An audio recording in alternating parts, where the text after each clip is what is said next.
کہ لوگوں پر بہت ظلم ڈھاتا ہے، ہم لوگ اس کے ظلم سے پریشان ہیں، ہمیں اس کے ظلم سے بچا لیں۔ حضور خواجہ غریب نواز رضی اللہ تعالیٰ عنہ نے فرمایا ٹھیک ہے، کوئی بات نہیں، تم لوگ اپنے اپنے گھروں کو جاؤ، ہم دیکھ لیں گے۔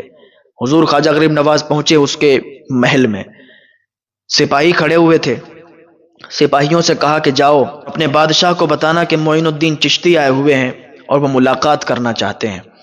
سپاہی اندر گیا اور کہا کہ بادشاہ سلامت، وہ باہر ایک فقیر، ایک بابا آئے ہوئے ہیں، وہ ملاقات کرنا چاہتے ہیں۔ تو اس نے پتہ ہے کیا جواب دیا؟ اتنا نشے میں چور تھا، اتنا گھمنڈ اور غرور میں چور تھا، اس نے کہا ہم بھوکے ننگے فقیر لوگوں سے بات نہیں کرتے ہیں، جاؤ ان کو منع کر دو اور آئندہ کبھی اس طریقے کے لوگوں سے ملنے کے لیے مجھ سے اجازت مانگنے مت آنا، تمہیں بتایا ہوا ہے کہ ہم کسی سے نہیں ملتے ہیں۔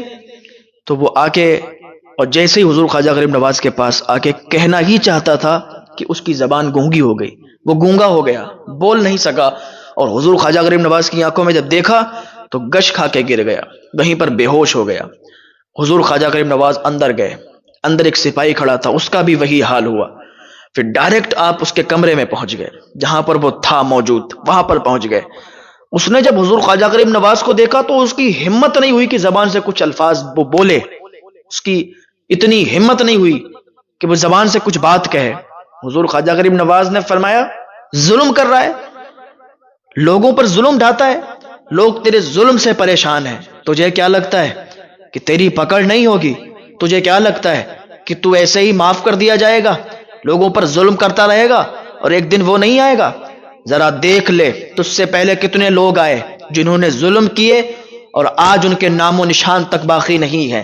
ملے خاک میں اہل شاہ کیسے کیسے، زمیں کھا گئی نوجوان کیسے کیسے، یہی تجھ کو دھونے رہوں سب سے افضل، یہی تجھ کو دھونے رہوں سب سے اعلیٰ، ہو زینت نرالی ہو فیشن نرالا، زمانے کے فیشن نے دھوکے میں ڈالا، جہاں جی لگانے کی دنیا نہیں ہے، یہ عبرت کی جا کے تماشا نہیں ہے۔ کیا سمجھتا ہے؟ حضور خواجہ غریب نواز رضی اللہ تعالیٰ عنہ کے جلال میں وہ دیکھ کر بالکل خاموش ہو گیا، کہا حضور معاف کریں۔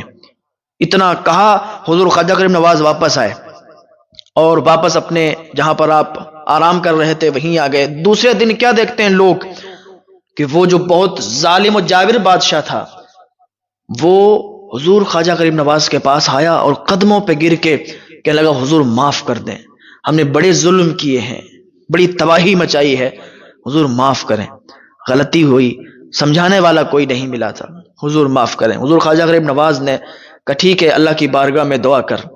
اس نے اللہ کی بارگاہ میں دعا کی، توبہ کی۔ حضور خواجہ غریب نواز نے اس کے لیے دعا کی اور اس سے کہا کہ توبہ کر لے، آج کے بعد کبھی بھی کسی پر ظلم نہیں کرے گا۔